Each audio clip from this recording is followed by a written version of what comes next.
5 seconds to go.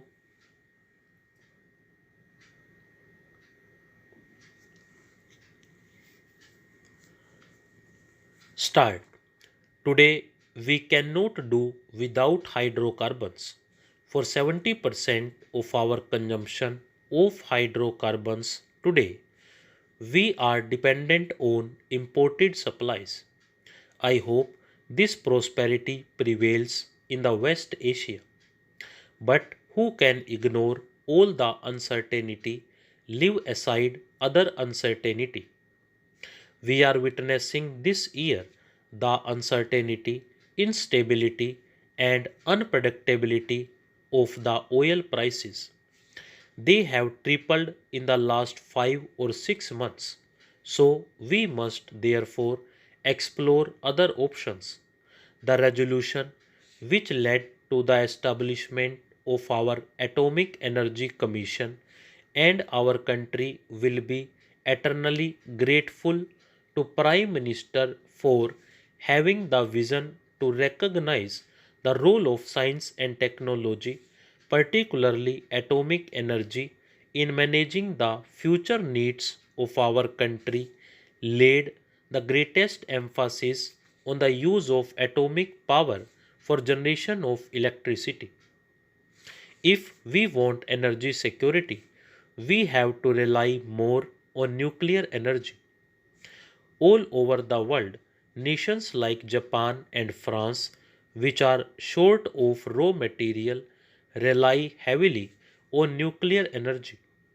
I do believe that while we must develop coal, we must develop hydropower, we must develop renewable sources of energy to widen our development options for the future, and we must have an equal access to commercial energy which is environment friendly. The NPT exists, but we all know, for example, the loopholes that exist and how, despite the NPT, proliferation has taken place in our own neighborhood. I could not, in the present stage, ask President Bush or the US government that they should remove all restrictions on trade in nuclear assets.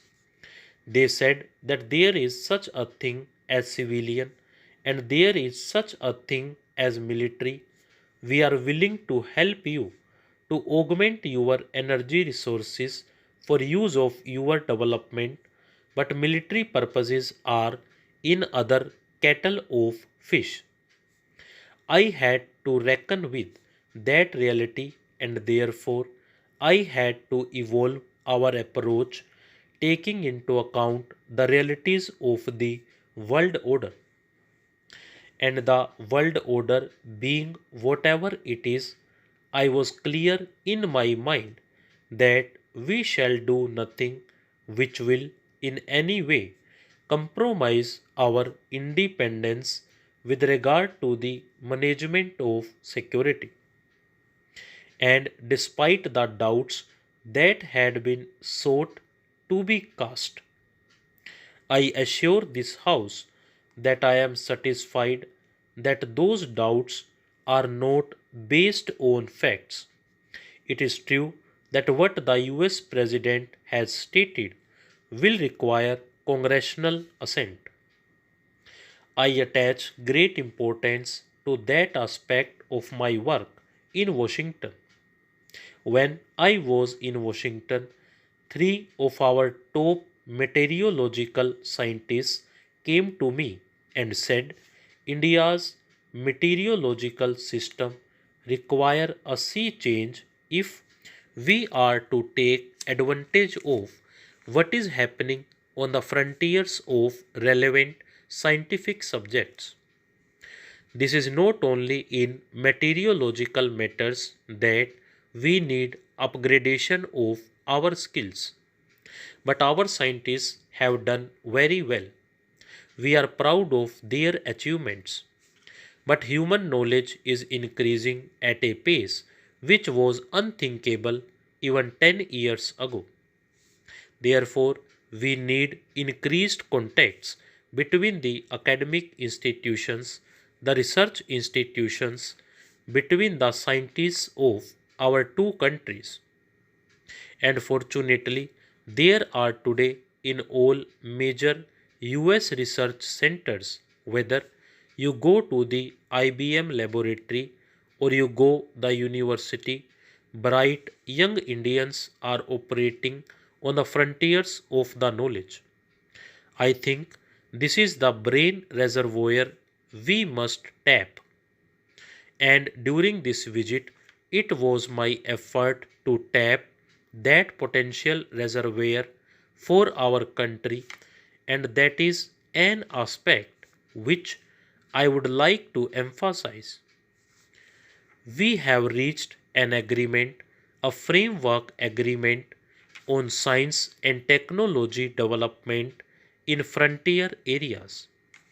The United States now recognizes India as a space leader. I hope possibilities of cooperation will occur which will do us credit. This was yet another aspect of my work, and what we achieved is mentioned in the joint statement.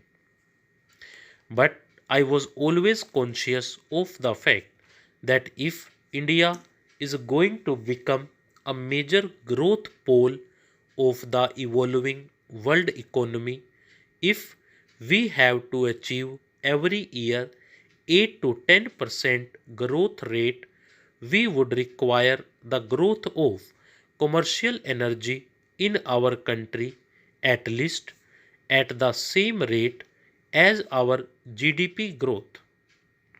In fact, in our country, the demand for commercial energy is going to increase at a much faster pace. Why do I say this? Because in our country, two revolutions are taking place simultaneously. At one go, under the impact of modernization, the subsistence rural economy is shrinking.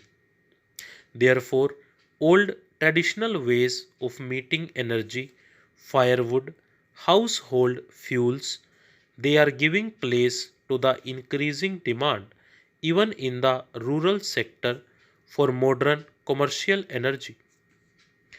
And secondly, as we grow, as we industrialize, as we urbanize, there is that increase in demand for commercial energy.